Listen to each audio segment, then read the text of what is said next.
Assalamualaikum warahmatullahi wabarakatuh. Salam sejahtera untuk kita semua. Pada kesempatan kali ini, saya, Dr. Putri Sari Wulandari, Magister Kedokteran Tropis, akan menyampaikan materi perkuliahan parasitologi pada blok 5.1, yaitu infeksi penyakit tropis dan emerging disease. Saya akan menyampaikan materi dengan topik filariasis. Seperti yang kita ketahui, di Indonesia filariasis lebih dikenal dengan sebutan kaki gajah. Jadi filariasis ini merupakan penyakit tropis menular yang disebabkan oleh cacing dan memerlukan vektor sebagai perantara penularannya. Untuk saya sekilas bahas mengenai kasus filariasis di Provinsi Jambi sendiri. Menurut data Kementerian Kesehatan pada tahun 2017 terdapat sebanyak 5 kabupaten atau kota di Provinsi Jambi yang ditetapkan sebagai daerah endemis filariasis dengan jumlah kasus kronis filariasis pada tahun 2017 sebanyak 267 kasus. Baiklah, saya akan mulai presentasi materi perkuliahan saya. Saya harap kepada mahasiswa sekalian dapat menyimak dengan sebaik-baiknya. Lalu apabila ada pertanyaan mengenai materi saya ini, dapat disampaikan pada sesi tanya jawab setelah saya menyelesaikan presentasi materi saya. Baik, mari kita mulai materi perkuliahan saya.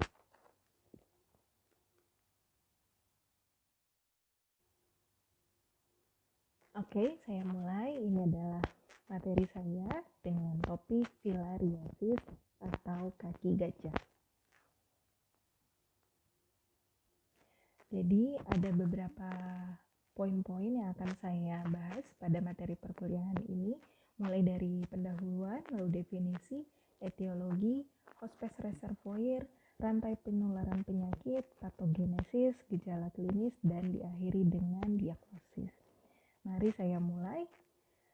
Filariasis ini, penyakit filariasis itu disebabkan oleh 3 spesies cacing filaria atau mikrofilaria. Ada 3 macam, yaitu Wuchereria bancrofti, Brugia malayi, dan Brugia timori. Dan filariasis ini menular dengan perantaraan nyamuk sebagai faktornya. Filariasis bersifat menahun atau kronis dan bila tidak mendapat pengobatan dapat menimbulkan cacat menetap seumur hidup. Hal ini yang menyebabkan dampak psikologis bagi penderita dan keluarga penderita itu sendiri. Saya lanjut dengan definisi. Jadi penyakit filariasis adalah penyakit menular yang disebabkan oleh cacing filaria yang hidup di saluran dan kelenjar getah bening atau limfe, serta mengakibatkan gejala akut, kronis, dan ditularkan oleh berbagai jenis nyamuk. Gejala akut pada penyakit ini berupa peradangan kelenjar dan saluran getah bening, terutama di daerah pangkal paha dan ketiak, tetapi dapat pula timbul pada daerah-daerah lainnya. Peradangan ini juga disertai dengan demam yang timbul berulang kali, dapat berlanjut menjadi abses yang dapat pecah dan meninggalkan parut. Dapat terjadi juga limfedema dan hidrokel yang berlanjut menjadi stadium kronis yang berupa elephantiasis. Nah, inilah yang kita kenal dengan sebutan kaki gajah. Elephantiasis ini nanti selanjutnya akan menetap dan sukar untuk disembuhkan. Elephantiasis bisa berupa pembesaran pada kaki, jadi seperti kaki gajah, begitu ya. Juga pada lengan, pada payudara, pada buah zakar atau skrotum, dan kelamin wanita. Etiologi, saya akan bahas mengenai etiologi. Jadi filariasis dapat disebabkan oleh 3 jenis cacing, yaitu Wuchereria bancrofti, Brugia malayi, dan Brugia timori. Sebagai informasi bahwa di Indonesia cacing terbanyak yang menjadi penyebab atau etiologi dari filariasis adalah Brugia malayi. Cacing ini menyerupai benang dan hidup dalam tubuh manusia, terutama dalam kelenjar getah bening dan darah selama 4-6 tahun. Dan dalam tubuh manusia, cacing dewasa betina akan menghasilkan jutaan anak cacing atau mikrofilaria yang beredar dalam darah terutama pada malam hari. Jadi larva infektif yang disebut mikrofilaria ini mempunyai panjang sekitar 200 sampai 250 mikrometer serta lebar 5 sampai 7 mikrometer dan ciri khasnya mikrofilaria ini memiliki sarung. Nantinya cacing dewasa akan merusak pembuluh getah bening yang mengakibatkan cairan getah bening tidak dapat tersalurkan dengan baik sehingga menyebabkan pembengkakan pada tungkai dan lengan. Cacing dewasa ini mampu bertahan hidup selama 5-7 tahun di dalam kelenjar getah bening. Inilah yang menyebabkan filariasis merupakan penyakit yang kronis, jadi sifatnya itu menahun. Ini adalah tabel perbandingan morfologi mikrofilaria dan cacing dewasa. Di sini bisa para mahasiswa baca sendiri. Kita bandingkan mikrofilaria dan cacing dewasa antara Wuchereria bancrofti, Brugia malayi, dan Brugia timuri. Ini ada gambar mikrofilaria yang A ini adalah Wuchereria bancrofti, yang B ini adalah Brugia malayi, dan yang C adalah Brugia timuri. Bila kita lihat di sini sangat khas, yaitu masing-masing mikrofilaria itu memiliki sarung, ya, jadi bersarung seperti ini. Yang khas pada Brugia malayi, pada pengecatan Brugia malayi ini menyerap warna ginza, jadi sehingga warnanya akan terlihat sedikit pink, ya. Lalu kita lihat lagi untuk Wuchereria bancrofti ini lekukan tubuhnya itu halus, bisa sangat jelas terlihat perbedaannya antara Wuchereria bancrofti, Brugia malayi, dan Brugia timuri. Untuk Hospes reservoir, penularan filariasis umumnya dari manusia ke manusia dengan vektor serangga sebagai perantaranya. Tetapi ada satu strain yaitu Brugia malayi yang mempunyai Hospes reservoir kera, anjing dan kucing serta bersifat zoonosis. Jadi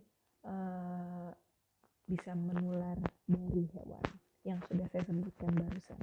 Dalam perkembangannya saat ini di Indonesia telah teridentifikasi ada 23 spesies nyamuk dari 5 genus yaitu Mansonia, Anopheles, Culex, Aedes, dan Armigeres yang menjadi vektor filariasis. Untuk lebih memahami bagaimana mikrofilaria ini dapat menular dari manusia ke manusia dengan perantara vektor yaitu nyamuk, kita perhatikan rantai penularan penyakit di sini. Ini adalah skema rantai penularan filariasis. Ada 2 macam. Pada panah-panah yang berwarna ungu, ya, ungu tua ini adalah siklus yang terjadi di tubuh manusia, stadium di tubuh manusia. Sedangkan panah-panah yang berwarna merah ini adalah stadium yang terjadi di tubuh nyamuk. Lalu ini juga perhatikan bahwa apabila ada tanda segitiga dengan huruf I di dalamnya itu adalah tahap infektif, sedangkan segitiga dengan huruf D di dalamnya adalah tahap diagnostik. Saya mulai nomor pertama. Jadi awal mulanya seorang manusia bisa terinfeksi filariasis yang pertama dengan nyamuk menghisap darah manusia itu sendiri. Jadi ada larva jenis L3 itu masuk ke dalam kulit. Nah, ini adalah tahap infektif, ada tandanya yang ini. Lalu masuk ke dalam tubuh manusia, masuk ke pembuluh darah, kelenjar getah bening atau limfe, lalu menjadi cacing dewasa, berkembang menjadi cacing dewasa di dalam limfe. Lalu selanjutnya cacing dewasa ini menghasilkan mikrofilaria yang bersarung dan dapat bermigrasi ke saluran limfe dan darah. Nah, pada tahap ini saat mikrofilaria bersarung ini bermigrasi ke limfe dan darah, ini merupakan tahapan di mana kita dapat mendiagnostik seseorang tersebut menderita filariasis dengan menemukan mikrofilaria pada pemeriksaan laboratorium. Lalu Pada tahap selanjutnya, apabila ada nyamuk lain yang menghisap seorang penderita filariasis, maka mikrofilaria akan ikut terhisap oleh nyamuk tersebut. Lalu mikrofilaria akan melepaskan sarung dan melakukan penetrasi ke usus dan migrasi ke ototoraks dari nyamuk. Ini sudah di dalam tubuh nyamuk ya. Lalu akan berkembang dari L1 larva, lalu berkembang kembali menjadi larva L3, jadi lebih panjang ya. Dan larva ini akan migrasi ke kepala dan proboscis nyamuk. Selanjutnya, apabila nyamuk ini menggigit manusia lain, maka manusia tersebut atau seseorang tersebut akan terinfeksi mikrofilaria. Jadi penularannya seperti itu. Lalu kita lanjut ke patogenesis. Jadi perkembangan klinis filariasis ada beberapa faktor yang mempengaruhi. Yang pertama, adanya infeksi sekunder oleh bakteri atau jamur, lalu banyaknya larva infektif yang masuk ke dalam tubuh, lalu seringnya mendapat tusukan nyamuk, dan kerentanan individu terhadap parasit. Jadi perkembangan klinis filariasis disebabkan oleh cacing filaria dewasa pada yang terdapat ya menginvasi pada saluran limfe dan menimbulkan pelebaran atau dilatasi dan penyumbatan atau obstruksi sehingga terjadi gangguan fungsi sistem limfatik. Antara lain terjadinya penimbunan cairan limfe yang selanjutnya akan menimbulkan edema jaringan. Yang kedua, terganggunya pengangkutan bakteri dari kulit atau jaringan melalui saluran limfe ke kelenjar limfe. Yang ketiga, kelenjar limfe tidak dapat menyaring bakteri yang masuk ke dalam kulit.